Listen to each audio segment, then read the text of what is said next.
आज के इस वीडियो में हम बात करेंगे पाकिस्तान के द्वारा किए गए हमले की। कल दोपहर करीब 3 बजे जम्मू कश्मीर के पहलगाम में एक बहुत ही बड़ा आतंकवादी हमला हुआ है। आप खुद सोच के देखिए, अभी 2 सालों से कश्मीर में कितनी शांति थी, कितना अभी आर्मी ने पहले जब धारा 370 मोदी ने हटाई तो उसके बाद कितना कुछ हुआ, कितनी कितनी जगहों पे सीज फायर किया गया, सीज फायर एग्रीमेंट साइन किया गया, इधर उधर से आतंकवादियों को मारा गया, कई चीज़ें हुई। तो उसके बाद से कई जगहों कई बार से तो शांति तो फैली हुई थी। 2 साल पहले अभी सुनने में आया था कश्मीर में अभी बीच में पैर रखने की जगह नहीं होती थी, होटल्स में भीड़ ज़्यादा रहती थी, तो इस वजह से वहाँ का टूरिस्ट भी बढ़ने लगा था। कश्मीर काफ़ी उसके बाद से डेवलप भी होता जा रहा है। तो लेकिन अब कल इतनी बड़ी घटना हुई वहाँ पर, इतनी बड़ी पाकिस्तान ने इतना बड़ा आतंकवादी हमला कर दिया कि आज पूरे देश का सिर शर्म से झुक गया। और इसके बाद कई सवाल भी पूछे जा रहे हैं, मीडिया में इसकी बात चल रही है कि क्या अब क्या किया जाएगा, कोई बड़ी कार्रवाई की जाएगी या नहीं की जाएगी, किस वजह से क्या है, अभी तक का क्या अपडेट है, इस बारे में आज अपन सारी डिटेल में जानेंगे। तो अब क्या हुआ, कल दोपहर 3 बजे की बात है। पहलगाम जम्मू कश्मीर के पहलगाम में, ये पहलगाम वही जगह है जहाँ से अमरनाथ के लिए भी रास्ता निकलता है। अमरनाथ जाने वाले जो सावन के महीने में अमरनाथ की यात्रा शुरू होती है, उसमें अमरनाथ में जो जाने वाले यात्री हैं वो इधर से ही निकलते हुए जाते हैं, इधर से बस से जाते हैं। अब पहलगाम में कल क्या हुआ कि 26 टूरिस्ट आए थे देखने के लिए, कई जगहों से, कोई इंजीनियर था, कोई नेवी ऑफिसर था, कोई सब यंग एज के ही लोग थे। कई अभी कई जगहों पे फिर इस वजह से कई लोग घूमने के हिसाब से निकले हुए थे। कल दोपहर में सब अपने अपने टूरिस्ट के लिए निकल ही रहे थे कि कल अचानक से फायरिंग शुरू हो गई। फायरिंग ये कहाँ से शुरू हुई? पाकिस्तानियों से। यहाँ तक सुनने में भी आ गया कि कई लोगों ने, वहाँ के जो आतंकवादी थे जो वहाँ से फायरिंग कर रहे थे, उन्होंने ये सब पूछ के मारा कि तुम कौन हो, हिंदू या मुस्लिम हो। कोई भी इन लोग को, हिंदुओं को डाइवर्ट करने के लिए इन्होंने ऐसे हमले जारी रखे। कई लोगों को मार दिया गया, कई कई पुरुषों की हत्या हुई, जिसमें 2 विदेशी पर्यटक भी है जो फॉरेन से भी आए हुए थे। अब जब ये घटना सामने आई तो इसके बाद क्या हुआ कि जब अभी कल रात में ही अभी प्रधानमंत्री मोदी अभी सऊदी अरब के दौरे पर गए थे, वो तुरंत अभी भारत लौट के आए, रात में दिल्ली आए। दिल्ली के एयरपोर्ट पे ही रात में कल हाई लेवल मीटिंग बुलाई गई है। कल ही मीटिंग बुलाई गई है। मीटिंग में सभी लोग, अजीत डोभाल, आर्मी के head of army, head of raw IB, सभी सभी के हेड, जितने भी चीफ ऑफ आर्मी स्टाफ वगैरह वगैरह, इंडियन आर्मी, नौसेना, वायुसेना, एयरफोर्स एयरफोर्स, नेवी और इंडियन आर्मी के जितने भी सोल्जर्स थे, सभी की और एक कैबिनेट की प्रॉपर एक मीटिंग बुलाई गई, जिसमें डिफेंस मिनिस्टर राजनाथ सिंह भी शामिल हुए और सभी के हिसाब से एक डिसीजन लिया जाएगा जिसमें कि क्या किया जाएगा।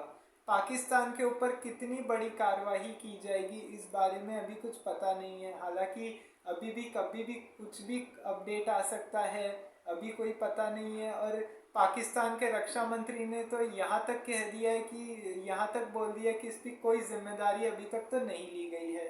हालांकि अभी उमर अब्दुल्ला ने भी इसकी फैसले की आलोचना की और कहा कि ये जो हुआ है अच्छी बात नहीं है। कांग्रेस सांसद राहुल गांधी ने भी इसको लेकर ट्वीट किया। राहुल गांधी ने कहा कि कश्मीर में जो शांति आने के जो सरकार दावे कर रही थी वो सब खोखले थे, सब झूठ थे। अब सरकार को कोई जवाबदेही कार्रवाई करनी चाहिए। हालांकि उन्होंने इस हमले की भी निंदा की, लेकिन आज पाकिस्तान पे कोई भी एयर स्ट्राइक भी हो सकती है या सर्जिकल स्ट्राइक भी हो सकती है, इसका कोई अता पता नहीं है। क्यों? क्योंकि अभी जब 18 सितंबर 2016 की रात को जम्मू कश्मीर के उरी सेक्टर में भी एक हमला हुआ था, जिसमें 29 जवानों की मौत हो गई थी, 29 जवान शहीद हो गए थे, सोते हुए जवानों पे हमला हो गया। फिर उसके बाद 29 सितंबर 2016 को ही इंडिया की तरफ से पीओके में घुस के एक सर्जिकल स्ट्राइक की गई। सर्जिकल स्ट्राइक की गई पीओके में की गई, वो ज़मीन पे की गई। अब उसके बाद क्या हुआ कि 14 फरवरी 2019 को पुलवामा में हमला, एक आतंकवादी हमला हो गया। पुलवामा में तो हद ही हो गई, जब पूरी बस को जला दिया गया एक विस्फोटक से भरी कार लेके। वहाँ से सब जगह से चिथड़े चिथड़े उड़ गए और उसमें भी 40 जवान शहीद हो गए। अब जब उसमें 40 जवान शहीद हुए तो उसके बाद 26 फरवरी को एयर स्ट्राइक की गई। एयर स्ट्राइक मतलब एरोप्लेन से जाके वहाँ पे घुसपैठ की और वहाँ पे हमला किया गया। अब पाकिस्तान में तो ऐसा होता है कि अब वहाँ के लोगों की कोई फिक्र नहीं होती वहाँ की सरकार को कि कौन जिम्मेदार है इसके लिए। उनको तो वहाँ के लोगों का ही नहीं फर्क पड़ता। उनके खुद में अभी कराची में ब्लास्ट हुए हुए हैं, खैबर पख्तूनख्वा, ऐसी ऐसी जगहों पे वहाँ पे बलोच लिबरेशन आर्मी तक ने प्रोटेस्ट कर दिया वहाँ के बलूचिस्तान को अलग करने के लिए। बलूचिस्तान को अलग करने के चक्कर में इन्होंने पिछले महीने ही ट्रेन हाईजैक कर ली पाकिस्तान में। ट्रेन हाईजैक कर ली और पाकिस्तान सरकार से ये डिमांड करी गई कि वहाँ पे जो बलूच लिबरेशन आर्मी के जो लोग हैं उनको छोड़ा जाए, तभी हम इनको छोड़ेंगे। और इसी वजह से, और सेना ने अगर कोई कार्रवाई की तो सेना को भी नहीं छोड़ा जाएगा वहाँ के, इस तरीके का बयान दिया गया था। हालांकि बाद में तो इस ट्रेन हाईजैक को छुड़वा लिया था वहाँ की आर्मी ने, लेकिन इसमें भी प्रॉब्लम हो गई है। बलूचिस्तान में हो गया, फिर कई बार सुनने में आता है पुलिस ने प्रोटेस्ट कर दिया। इस तरह की चीज़ें होती रहती है पाकिस्तान की तरफ से। अब कल रक्षा मंत्री ने यहाँ तक बयान दे दिया कि यहाँ तक बोल दिया कि जो हमला हुआ है उसमें पाकिस्तान का कोई हाथ ही नहीं है, पाकिस्तान को इसके लिए ब्लेम न किया जाए। वहाँ के रक्षा मंत्री ख्वाजा मोइनुद्दीन, जो वहाँ के जो डिफेंस मिनिस्टर है, उसने भी बोल दिया कि कोई हमको ब्लेम करने की ज़रूरत नहीं है। लेकिन असल बात यही है कि ये पाकिस्तान की तरफ से ही हमला किया गया। और अभी तक के जो अपडेट आए हैं, आज भी ऐसा सुनने में आया है कि सुबह भी 2 आतंकवादियों को इंडियन आर्मी ने मार गिराया है एलओसी के पास। क्यों? क्योंकि पाकिस्तान की तरफ से इन्फिल्ट्रेशन कराने की कोशिश की जा रही थी। मतलब अंदर ज़बरदस्ती एलओसी है ना, जो पीओके, पाकिस्तान ऑक्यूपाइड कश्मीर, पाकिस्तान तो उसको अपना पार्ट भी नहीं बोलता है, वो तो उसको आज़ाद कश्मीर बोलता है। जो पीओके का पार्ट है जो पाकिस्तान ने ऑक्यूपाई कर रखा है, वो उसको आज़ाद कश्मीर कहता है पाकिस्तान। तो पाकिस्तान ने अब क्या किया है कि इस चीज़ को लेके आज सुबह इंडियन आर्मी की तरफ से भी सुनने में आया कि 2 आतंकवादियों को मार गिराया गया। इन्फिल्ट्रेटर्स जो थे, जो यहाँ पे घुसपैठी थे, उनको पाकिस्तान की तरफ से घुसपैठ कराने की कोशिश की जा रही थी ताकि वो कश्मीर में आकर कहीं पे भी टूरिस्ट हो। हालांकि ये लिखा गया है कि कहीं पे भी टूरिस्ट पे कोई अटैक नहीं कर सकता। ये एक्ट में दिया गया है कि आप किसी पे भी अटैक करो, आर्मी से लड़ो या किसी से लड़ो, लेकिन टूरिस्ट पे हमला नहीं कर सकते। वहाँ पे टूरिस्ट लोगों के लिए, जम्मू कश्मीर में टूरिस्ट्स के लिए बहुत सिक्योरिटी रहती है, बहुत सारी फैसिलिटी दी जाती है, उनको बहुत सुरक्षा दी जाती है कि कोई पाकिस्तान से तो नहीं आ रहा है, कोई इस तरीके का कोई घुसपैठी तो नहीं आ रहा है एलओसी बॉर्डर क्रॉस करके। वहाँ पे बॉर्डर पे भी कड़ी निगरानी की जाती है और सब कुछ होता है। लेकिन आज पाकिस्तान की तरफ से ऐसा सुनने में भी आया है कि उन्होंने मना कर दिया इस हमले की जिम्मेदारी लेने से, और पाकिस्तान ने हमले की जिम्मेदारी लेने से मना कर दिया, और पाकिस्तान ने इस हमले की जिम्मेदारी लेने से भी मना कर दिया। और इसके बाद पाकिस्तान में भी बात चल रही है कि इस तरह से वहाँ पे भी प्रोटेस्ट किया जाएगा। अब वहाँ के भी लोग सड़कों पे उतर आते हैं। कितनी बार ऐसा होता है कि पाकिस्तान की जो जनता है, पाकिस्तान में कई टाइम से इकोनॉमी के हालात अच्छे नहीं है। वहाँ पे पाकिस्तान में इकोनॉमी को लेके कुछ ना कुछ हो जाता है, कभी बिजली की गड़बड़ है, कभी पानी की दिक्कत होती है, कभी बाढ़ आ जाती है, तो कभी कुछ हो जाता है। आईएमएफ से इनको जितना भी पैसा मिलता है सब ये आतंकवादियों को घुसपैठ कराने में, इन सब चीज़ों में लगा देते हैं। तो इस वजह से क्या होता है कि पाकिस्तान की जो सरकार है, पाकिस्तान की गवर्नमेंट, क्या करती है कि वहाँ की जो जनता है, पाकिस्तान में जो लोग प्रोटेस्ट करते हैं, पाकिस्तान का तो हिस्ट्री भी ऐसा है कि 5 साल कोई प्राइम मिनिस्टर वहाँ पे काम भी नहीं कर पाता है, अपना कार्यकाल पूरा नहीं कर पाता। पाकिस्तान अपना कार्यकाल पूरा नहीं कर पाता क्योंकि कई जगहों पे उस वजह से फिर क्या होता है कि वहाँ पे कब आर्मी टेक ओवर कर लेती है कुछ पता नहीं होता है। अभी 1947 में बंटवारा हुआ तो उसके बाद 11 साल तक तो डेमोक्रेसी रही, लेकिन वो भी नाम मात्र की रही क्योंकि उसमें भी कई जगहों पे कई बार मुख्यमंत्री बदले गए, कितना कुछ हुआ उसमें भी। लेकिन अब उसके बाद क्या हुआ कि मुख्यमंत्री जब बदले गए, कई प्रधानमंत्री बदले गए बार बार, तो 1958 में अयूब खान ने वहाँ के कॉन्स्टिट्यूशन को सस्पेंड कर दिया और वहाँ पे ये सब हो गया, मार्शल लॉ लग गया और डेमोक्रेसी ख़त्म हो गई। फिर 1970 तक वहाँ पे अयूब खान का रूल रहा। अयूब खान के बाद याह्या खान आया। याह्या खान के समय में भी ईस्ट पाकिस्तान का उस समय चलता था जो आज का बांग्लादेश है। 71 में ईस्ट पाकिस्तान ने तंग आकर आज़ादी की डिमांड कर दी और वहाँ पे जब अत्याचार हुआ तो 1971 में भी इंडो पाकिस्तान के बीच वॉर हुआ। तो उसके बाद फिर ऐसे करके उसके बाद जब फिर डेमोक्रेसी आई, जुल्फ़िकार अली भुट्टो आए। लेकिन जुल्फ़िकार अली भुट्टो आए फिर उसके बाद 1977 में ज़ियाउल हक ने तख्ता पलट कर दिया वहाँ पे ऑपरेशन फेयर प्ले के तहत। ऑपरेशन फेयर प्ले के तहत ज़ियाउल हक ने तख्ता पलट कर दिया, अपनी पूरी सत्ता को अपने पास रख लिया और उसके बाद फिर जुल्फ़िकार अली भुट्टो को भी फांसी पर लटका दिया गया। जुल्फ़िकार अली भुट्टो को फांसी पर लटकाया गया। फिर उसके बाद ज़ियाउल हक ने काफ़ी समय तक राज किया। फिर 1988 में उसके बाद भी बेनज़ीर भुट्टो प्राइम मिनिस्टर बनी। बेनज़ीर भुट्टो जब प्राइम मिनिस्टर बनी उसके बाद भी फिर यही हुआ, 2 साल उनकी सरकार रही, फिर उनकी सरकार को गिराया गया। फिर नवाज शरीफ पीएम बने। नवाज शरीफ के बाद फिर उसके बाद तो 3-3 साल करके डेमोक्रेसी रही। फिर उसके बाद 1998 में फिर नवाज शरीफ बने, प्राइम मिनिस्टर बना। तो नवाज शरीफ जब प्रधानमंत्री बना फिर उसके बाद 1999 में जनरल परवेज मुशर्रफ ने कारगिल में युद्ध छेड़ दिया और उसके बाद मुशर्रफ का पूरा तख्ता पलट कर दिया नवाज शरीफ का। उसके बाद 2008 तक वहाँ पे भी ये रहा, आर्मी का रूल रहा। फिर उसके बाद आई यूसुफ रज़ा गिलानी। और फिर 2007 में जब इलेक्शंस होने वाले थे, 2007 में बेनज़ीर भुट्टो को भी बम से उड़ा दिया गया एक रैली के दौरान, इलेक्शन कैंपेनिंग के टाइम पे। तो इस वजह से फिर उसके बाद भी पाकिस्तान में फिर बेनज़ीर भुट्टो प्रधानमंत्री बन नहीं पाई क्योंकि पाकिस्तान में बहुत महिलाओं को लेके वहाँ पे बहुत डिस्क्रिमिनेशन भी होता है कि वहाँ पे अगर महिलाएं प्रधानमंत्री बन गई तो उनके देश में कोई कानून उनके हिसाब से नहीं चल पाएगा, इस तरह की बातें होती है वहाँ पे। फिर उसके बाद 2008 के बाद तो फिर यूसुफ रज़ा गिलानी आए। यूसुफ रज़ा गिलानी के बाद फिर उसके बाद फिर 2013 में फिर नवाज शरीफ आए। नवाज शरीफ के बाद फिर 2018 में फिर 2017 में नवाज शरीफ को भी बंद कर दिया गया जेल में। फिर 2018 में इमरान खान आए।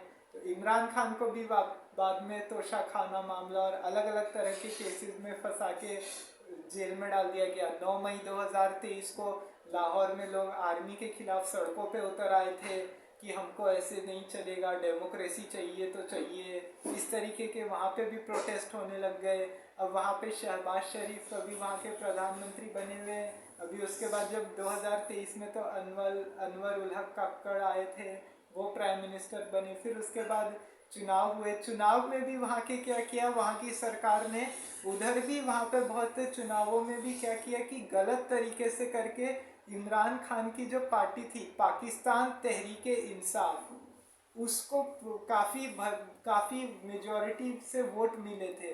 लेकिन वहाँ के जो इलेक्शन कमीशन है पाकिस्तान के इलेक्शन कमीशन ने इसको भी पूरा खारिज कर दिया और वहाँ पे नवाज शरीफ इसकी जगह जो पाकिस्तान की पार्टी है पाकिस्तान पीपल्स पार्टी, वहाँ के पाकिस्तान मुस्लिम लीग, इसके जो लीडर है शहबाज शरीफ, नवाज शरीफ के भाई है ये, इनको प्रधानमंत्री बना दिया गया। जबकि इमरान खान पूरी तरह से जीत गया था, वहाँ का प्रधानमंत्री बनने की कगार पर था, लेकिन आर्मी ने इमरान खान को वहाँ की सत्ता सौंपने से मना कर दिया और इस तरीके से पाकिस्तान में इस तरीके से करके फिर शहबाज शरीफ प्रधानमंत्री बन गए।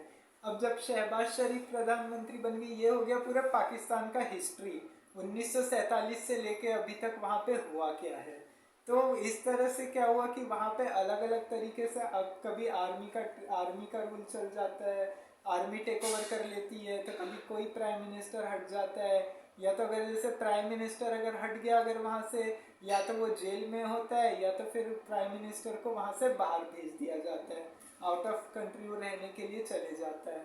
तो फिर उसके बाद क्या होता है कि अब पाकिस्तान की इस तरीके से तो सरकार चलती है। तब इस तरह से अगर वहाँ पे अगर चलेगा तो इकोनॉमी अच्छी नहीं होगी, कई जगहों पे नुकसान होता है इकोनॉमी में, वहाँ पे गरीबी छाई हुई है। आईएमएफ ने जब लोन देने की बात की थी तो आईएमएफ ने भी बोला कि वहाँ से जितनी भी जो वहाँ पे जितनी भी जो सब्सिडी दे रही है गवर्नमेंट, पाकिस्तान गवर्नमेंट जितनी भी सब्सिडी दे रही है वहाँ के लोगों को, वहाँ की सरकारें जितने भी आम लोगों को फ्री में सब्सिडीज दे रही है अलग अलग तरीके की, जिससे कोई फ़ायदा नहीं होता है, इस तरीके की सब्सिडी बंद की जाए। तो पाकिस्तान एक बार तो आईएमएफ के कहने पे बंद कर देता है, फिर बाद में जब पैसा मिलता है तो वही चालू हो जाता है। अब क्या हुआ 2019 में, 5 अगस्त 2019 को जम्मू कश्मीर का अनुच्छेद 370 और 35A ये सभी हट गया वहाँ से। अब ये जो धारा 370 था इसके तहत क्या था कि कोई भी वहाँ पे जाके कश्मीर में रह नहीं सकता था, कोई कश्मीर का जो कोई भी मतलब कश्मीर में कोई भी अगर एक स्टेट से अगर कोई दूसरे स्टेट जैसे जा सकता है कहीं पे भी, लेकिन वो कश्मीर में नहीं रह सकता, कश्मीर में जाके वहाँ पे रह नहीं सकता, वहाँ की ज़मीन नहीं खरीद सकता, कोई प्रॉपर्टी नहीं ले सकता, कुछ नहीं कर सकता। लेकिन कश्मीर का कोई अगर दूसरा स्टेट, अगर कश्मीर का कोई भी इंसान अगर दूसरे स्टेट में जाता है, अगर कोई कश्मीरी अगर जैसे कोई मान लीजिए कश्मीर का कोई एमपी में आया या यूपी बिहार साइड जाता है तो उसको वहाँ की नागरिकता देनी पड़ती थी।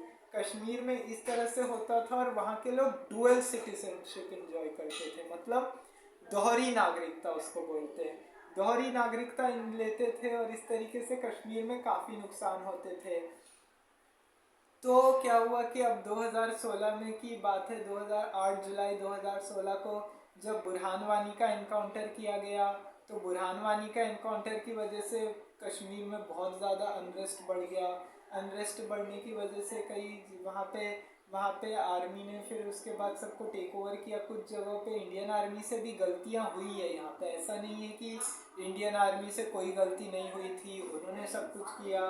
थोड़ा बहुत इंडियन आर्मी से गलती हुई थी, क्यों? क्योंकि इंडियन आर्मी, अब देखिए जब ऐसी कोई घटना होती है तब इन सब चीज़ों में तो आम जनता भी पिसती है, आम लोगों का भी नुकसान हो जाता है, वहाँ पे इंटरनेट वगैरह सब बंद करना पड़ जाता है, क्योंकि ताकि अगर कोई वहाँ की खबर बाहर न जाए, कोई फेक न्यूज़ ना फैलाए, इस तरीके से अब पता नहीं होता है तो फिर आम लोग भी मारे जाते हैं।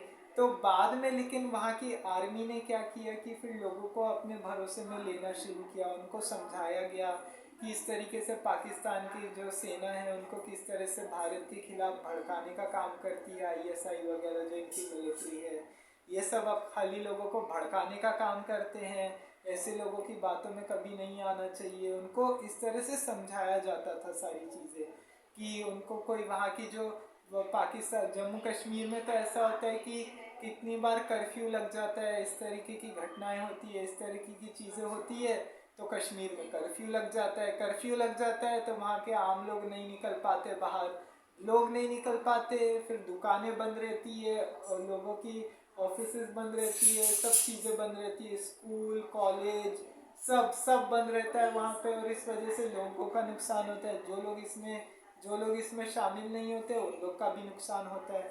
तो आर्मी ने वहाँ पे फिर क्या किया कि अब जैसे अलग अलग तरीके के ऑपरेशंस चलाए वहाँ पे शांति लाने के लिए, जैसे ऑपरेशन ऑल आउट जिसमें आतंकवादियों को मारा गया, फिर उसके बाद ऑपरेशन सद्भावना चलाया गया। ऑपरेशन सद्भावना के तहत मिलिट्री ने वहाँ पे घाटी में शांति स्थापित करने की कोशिश की। ऑपरेशन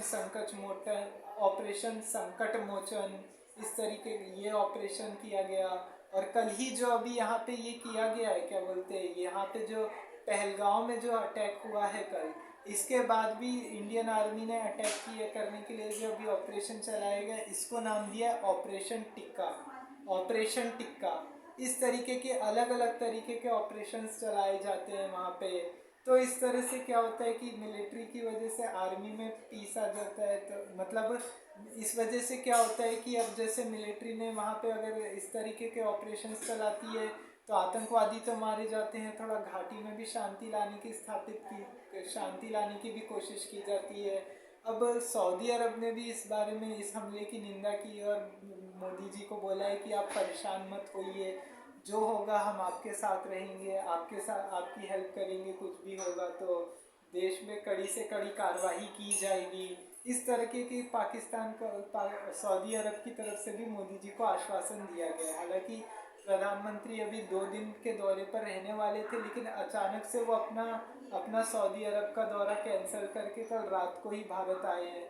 और जैसा कि मैंने आपको बताया कि अभी कल ही रात को हाई लेवल मीटिंग एयरपोर्ट पे ही बुलाई गई। जैसे ही मोदी जी फ्लाइट से यहाँ पर लैंड किए, तुरंत में एक इमरजेंसी मीटिंग बुलाई गई। मीटिंग में सब डिस्कस किया गया है और अब सब डिसीजन लिया जाएगा कि पाकिस्तान पे कोई एयर स्ट्राइक करनी है या सर्जिकल स्ट्राइक करनी है, क्या करना है। अब सारी बातें की जाएगी। 2008 में भी जब ताज होटल पे हमला हुआ था, 2008 में भी मुंबई में अटैक हुआ था 26/11 का, तो यूपीए सरकार में जो उस समय के चीफ प्रधानमंत्री थे डॉक्टर मनमोहन सिंह, उन्होंने भी एयर स्ट्राइक की बात की थी, लेकिन उनके मंत्रियों ने, दूसरे लोगों ने मना कर दिया। क्यों? क्योंकि सबको लगा कि अगर इस तरीके से अगर अभी कोई स्ट्राइक करने गए या कुछ भी हो गया तो युद्ध जैसी सिचुएशन आ सकती है। तो ऑप्शंस क्या क्या हैं इंडिया के पास अभी कि वॉर हो सकता है, या तो फुल फ्लेजेड वॉर हो सकता है। जैसे अभी 7 अक्टूबर को हमास ने कैसे इजराइल पे हमला किया गाजा में, तो इजराइल तो कैसे पूरा घुस गया था, लेकिन फुल फ्लेजेड वॉर कर सकते हैं। लेकिन अगर फुल फ्लेजेड वॉर होगा तो उसमें भारत के लोगों का भी नुकसान होगा, इंडिया का भी नुकसान होगा, पाकिस्तान का भी नुकसान होगा। दोनों ही तरफ से अलग अलग नुकसान होगा। अभी जैसे रशिया यूक्रेन में चल रहा है, 2-3 साल हो गए उसको, अभी तक वो ख़त्म नहीं हुआ है। तो इस वजह से अभी उस वक्त यहाँ पे भी कितना नुकसान हो रहा है। वहाँ की जनता को हर चीज़ झेलनी पड़ती है, आम लोगों को उसका नुकसान झेलना पड़ता है। तो अब इस वजह से क्या होगा कि फुल फ्लेजेड वॉर करना तो कोई ऑप्शन नहीं होगा। या तो एयर स्ट्राइक हो सकती है बहुत बड़ी से बड़ी, या कोई सर्जिकल स्ट्राइक हो सकती है, इस तरीके का कुछ भी हो सकता है अभी। लेकिन अभी कभी भी कोई भी खबर आ सकती है। अब 2019 में जैसे कि पुलवामा में अटैक किया गया था, तो उसके बाद अभिनंदन पायलट को वहाँ पे छुड़ाया गया था, वहाँ से छुड़वा के लाए थे जब वो कैद में पकड़ लिया गया था पाकिस्तानियों ने। तो अभिनंदन पायलट को वहाँ से छुड़वाया गया था, उनको पाकिस्तान को वार्निंग दी गई थी कि अगर उनके साथ अगर कुछ किया गया तो पाकिस्तान के लोगों को भी नहीं छोड़ा जाएगा। तो इस तरह से फिर पाकिस्तानियों ने मना कर दिया, फिर एयर स्ट्राइक की गई है। और अलग अलग समय पे आतंकवादी भी मारे जाते हैं कोई बड़े बड़े एनकाउंटर में। इस तरीके से वहाँ पे चलता ही रहता है। तो अब क्या हो गया कि अभी कश्मीर में क्या है कि अब पाकिस्तान में अभी जब धारा 370 कश्मीर से हटा, तो उसके बाद क्या हुआ कि अब पाकिस्तान को ने हर जगह गया, इंटरनेशनल कोर्ट में गया, यूनाइटेड नेशन में गया, सब जगह गया। तो सब जगह से उसको कुछ यही सुनने को मिला कि तुम पहले अपने देश को संभालो। पाकिस्तान में आर्थिक हालात जिस तरीके के हैं वो पहले उसके तरफ ध्यान देने को बोला गया पाकिस्तान की तरफ। उसके बाद से किसी ने ध्यान ही नहीं दिया। तो पाकिस्तान को अब ये चाहिए कि जो कश्मीर का एक्चुअली प्रॉब्लम है वो इंटरनेशनल लेवल पे वापस से उसको उठाया जाए, ताकि कश्मीर जो है वो पाकिस्तान से मिल जाए। अब पीओके के लिए भी अब हो सकता है, अभी ये भी सुनने में आ रहा है कि या तो हो सकता है कि पीओके भी वापस लिया जा सकता है, पीओके में भी लेने के लिए भी युद्ध छिड़ सकता है। लेकिन अभी से कुछ बता नहीं सकते कि क्या होगा। अभी तक के ताज़ा अपडेट जितने भी थे मैंने आपको बता दिए। अब आगे जैसा भी होगा आपको इसमें आगे अगली वीडियो में इसके बारे में भी बता देंगे। तो आज के लिए इतना ही। जय हिंद, जय भारत।